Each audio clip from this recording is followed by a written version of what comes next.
Hello दोस्तों, नमस्कार। SM कृषि चैनल में मैं आप सब लोगों का दिल से बहुत बहुत स्वागत करता हूं।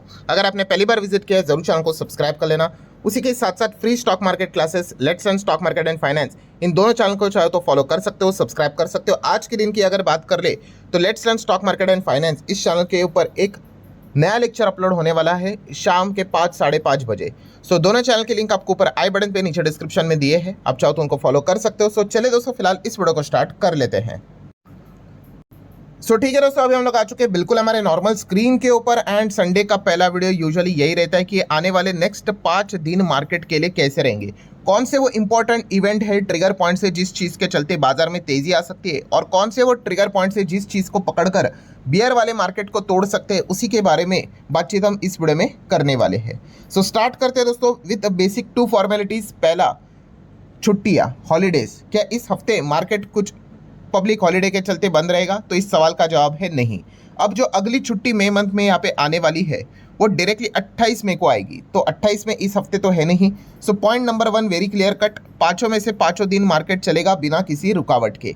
देन दोस्तों अगर हम बात करेंगे सेकेंड फॉर्मेलिटी, मार्केट का माहौल क्या चल रहा है। सो माहौल तो बेरिश ही है, हम यहाँ पे देख सकते हैं। इसके पहले का जो ट्रेडिंग सेशन था फ्राइडे के दिन, वहाँ पे गिरावट देखने को मिल गया। और पिछला पूरा हफ्ता, 5 दिन का एक हफ्ता रहता है मार्केट में, सैटरडे संडे तो वो बंद रहता है। सो आप देख सकते हो अगेन 300 पॉइंट से मार्केट यहाँ पे गिर गया। 24,000 के लेवल के ऊपर बाजार चलता था इसके पहले के हफ्ते की अगर बात करें तो, उसको भी तोड़कर अब मार्केट 23,500 के करीब हमें देखने को यहाँ पे मिल रहा है। सो नो डाउट इसमें कोई शक की गुंजाइश नहीं, मार्केट पहले भी बियर के ही पकड़ में था और अभी भी बियर वालों की ही पकड़ में हमें क्लियर कट नजर आ रहा है। देन फ्राइडे के दिन, शुक्रवार के दिन हमारा मार्केट तो बंद होता है, बट उसके बाद अमेरिकन मार्केट चलता है। सो वहाँ पे भी तांडव देखने को मिल गया, 1% की गिरावट। इसके ऊपर तो मैंने ऑलरेडी डिटेल वीडियो बना चुका हूँ, आप सभी लोगों ने देख ही लिया होगा। देन नैस्डैक भी गिर गया 1.5% के करीब, पूरे ग्लोबल मार्केट में हमें गिरावट देखने को मिली थी। सो मल्टीपल एडजस्टमेंट होना हमारे मार्केट में अभी भी यहाँ पे पेंडिंग है। देन दोस्तों अगर बात करेंगे तो इस हफ्ते का सबसे बड़ा अगर कोई इवेंट रहेगा तो अगेन सरकार के ऊपर ही हर किसी का ध्यान रहने वाला है। क्योंकि अगर हम देखें अभी रिसेंटली जो हफ्ते में जो भी चीज़ें हुई थी, लाइक पेट्रोल डीजल के दाम बढ़ा दिए, शुगर एक्सपोर्ट के ऊपर बैन लगा दिया लगभग सितंबर 30 तक।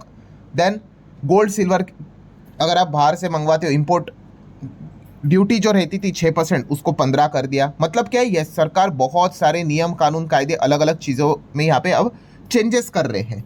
सिचुएशन हम सभी लोगों को पता ही है कि काफ़ी ख़राब देखने को मिल रहा है। और खुद प्राइम मिनिस्टर जी ने 24 घंटे में 2 बार अपील करके पब्लिक को अपील किया था, आपको पता है ना, वो 7-8 पॉइंट। तो इससे ये क्लियर कट हिंट हमें मिला था कि बॉस ये चीज़ें तो होने ही होने वाली है, it just a matter of time. So what next? अब इस हफ्ते सरकार की ओर से कौन कौन से सेक्टर्स के ऊपर, कौन कौन से सेगमेंट के ऊपर यहाँ पे बम गिरेगा, कहाँ पे अब सरकार और ज़्यादा चीज़ें यहाँ पे चेंज करेगी, उसके ऊपर हर किसी का फोकस रहने वाला है। And let me tell you, petrol diesel की भी अगर हम बात कर ले दोस्तों, कहानी खत्म नहीं हुई है। 3 रुपये से कुछ भी नहीं होता भाई, बहुत प्राइस हाइक यहाँ पे पेंडिंग है। एंड अलग अलग रिपोर्ट्स, ऑब्वियसली वो कोई कंफर्मेशन वाली तो बात नहीं है, बट काफ़ी सारे रिपोर्ट्स ऐसे बताते हैं कि हमारे पास बहुत ही कम समय तक का ही पेट्रोल डीजल ही यहाँ पे बचा हुआ है। ठीक है, वो कंफर्म तो नहीं है, रिपोर्ट्स के हिसाब से बताई जाती है। मतलब क्या है दोस्तों कि इस प्रकार की चीज़ें ये इंडिकेशन देती है कि पेट्रोल डीजल के दाम और भी बढ़ सकते हैं।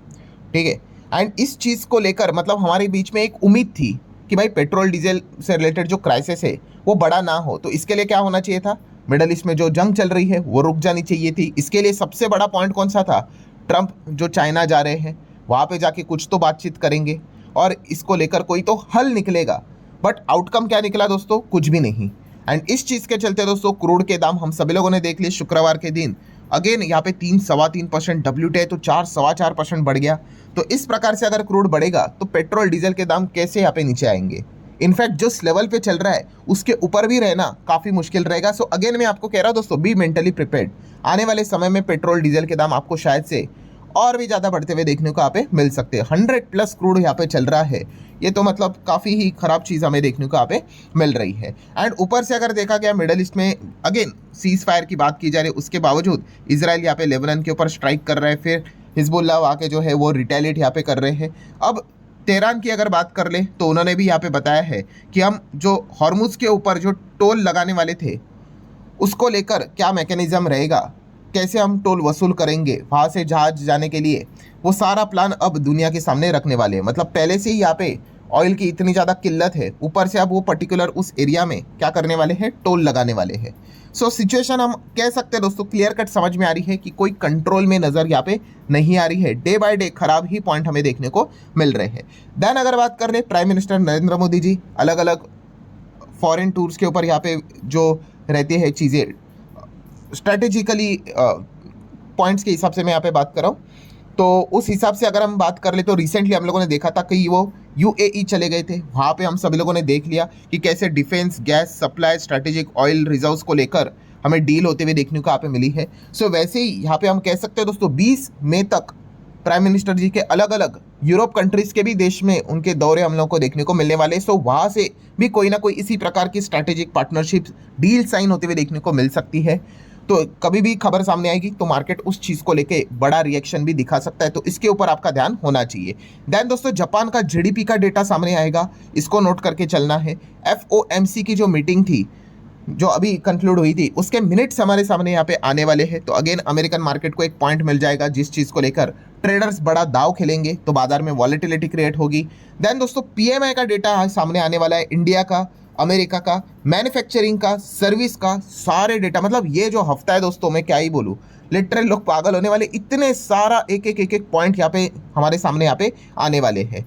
ठीक है, सो इसलिए यहाँ पे आप देख सकते हैं ये सारी चीज़ें मैं कवर करता हूँ। ठीक है, वीडियो बनाने के लिए नहीं, मतलब देख सकते हो कितने सारे पॉइंट्स रहते हैं, मैं एक एक पॉइंट को यहाँ पे कवर करके आपको बताता हूँ। शायद से ही आपको एक किसी और वीडियो में इस प्रकार का इतना डिटेल इन्फॉर्मेशन मिल रहा होगा। देन अगर बात कर ले दोस्तों तो कल, यस दोस्तों कल एक चीज़ के ऊपर फोकस रहेगा, वो है NSE EGR ट्रेडिंग। यस दोस्तों 18 में कल से ये चीज़ें हमें स्टार्ट होते हुए देखने को यहाँ पे मिलने वाली है। सो डेफिनेटली इस चीज़ के चलते मतलब हम कह सकते हैं इलेक्ट्रॉनिक गोल्ड रिसिप्ट EGR का अर्थ अगर आप ढूंढ रहे होंगे तो ठीक है, तो इससे रिलेटेड ट्रेडिंग हमें कल से स्टार्ट होते हुए देखने को मिलेगी, तो इस पॉइंट को आप नोट कर सकते हो। बहुत सारे न्यूज़ चैनल, बिजनेस चैनल के ऊपर इससे रिलेटेड खबर को आप जरूर चेक करोगे। देन Q4 के रिजल्ट का सीजन अभी भी जारी है, तो इसके ऊपर भी आप फोकस यहाँ पे रख सकते हैं। बड़े बड़े धुरंधर कंपनी के नंबर्स अभी भी आना बाकी है। देन AI ने तो सबको परेशान करके रखा हुआ है, सबको मतलब खास करके हम इंडियंस को, क्योंकि हम AI में इतना कुछ अच्छा नहीं कर रहे हैं। सो AI को लेकर कोई भी पॉजिटिव डेवलपमेंट आता है तो हमारी बैंड यहाँ पे बच जाती है। एंड इस हफ्ते की अगर बात कर ले तो एनवीडिया के ऊपर फोकस रहेगा, बिकॉज एनवीडिया अपने क्वार्टर के नंबर्स सामने रखने वाली है। देन अगर बात कर रहे तो गूगल I/O का इवेंट हमें देखने को यहाँ पे मिलने वाला है दोस्तों, इसके ऊपर भी आपका अच्छा खासा फोकस रहना चाहिए। देन अगर बात करेंगे यूके का इन्फ्लेशन का डेटा, CPI का डेटा हमारे सामने आएगा, उसके ऊपर आपका ध्यान होना चाहिए।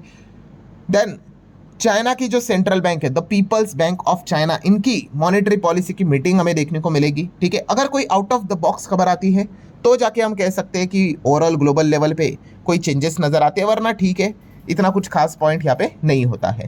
देन अगर बात करें हमारी central bank, reserve bank of India के ऊपर तो फोकस रखना ही है, खास करके जिस प्रकार से हमारा रुपया गिरता ही जा रहा है। RBI ने बीच में 2-3 बड़े एक्शंस तो यहाँ पे लिए थे, बट उसमें से कुछ एक्शंस उनको वापस विड्रॉ भी करने पड़े थे। बट अल्टीमेट आउटकम क्या निकला है, कुछ भी नहीं भाई, रुपया तो गिरते ही जा रहा है। 96 का लेवल भी हमने क्रॉस कर लिया था, फिर थोड़ा सा ऊपर से नीचे गिरावट यहाँ पे हुई थी, बट ब्रॉड पिक्चर देखे अगेन रुपया 100 तक यहाँ पे टच हो सकता है। बहुत सारे मल्टीपल आर्टिकल्स, रिपोर्ट्स भी हमारे सामने आते हुए देखने को यहाँ पे मिल रहे। जब तक ये मिडल ईस्ट वाला क्रूड ऑयल वाला जो इशू है वो प्रॉपर तरीके से रुकता नहीं है भाई, तब तक रुपये का भी यहाँ पे जो मतलब हम एक्सपेक्ट कर रहे हैं कि ये जो गिरावट है वो रुक जाए, वो भी प्रैक्टिकली काफ़ी मुश्किल यहाँ पे होते हुए देखने को मिल रही है। देन दोस्तों गोल्ड की अगर बात कर ले तो गोल्ड आप देख सकते हैं $4,500 उसी के आसपास चल रहा है प्रति आउंस, 2.5% की गिरावट। सिल्वर की अगर बात करें, सिल्वर वापस टूट गया, $75 के करीब आ गया, 9-10% की सिल्वर में गिरावट हमें देखने को यहाँ पे मिल रही है। वहीं पे इंडियन रुपीज़ के हिसाब से अगर हम MCX में अगर देखें गोल्ड और सिल्वर के भाव, तो सिल्वर आप देख सकते हो यहाँ पे ऑब्वियसली फ्यूचर कॉन्ट्रैक्ट्स होते हैं, बट फिर भी 2,70,000 के करीब सिल्वर है। गोल्ड की अगर बात कर ले तो 1,58,000 के करीब गोल्ड नजर आ रहा है। FSDS एक्टिविटीज की अगर बात करें दोस्तों तो पिछले 2 ट्रेडिंग सेशन में 14 में एंड 15 में यहाँ पे हमें क्या देखने को मिल गया, FIS की ओर से नेट बाइंग देखने को मिल गई। ठीक है, 14 मई का नेट बाइंग क्या ही सेलिब्रेट कर ले, 187 करोड़ से क्या ही होता है।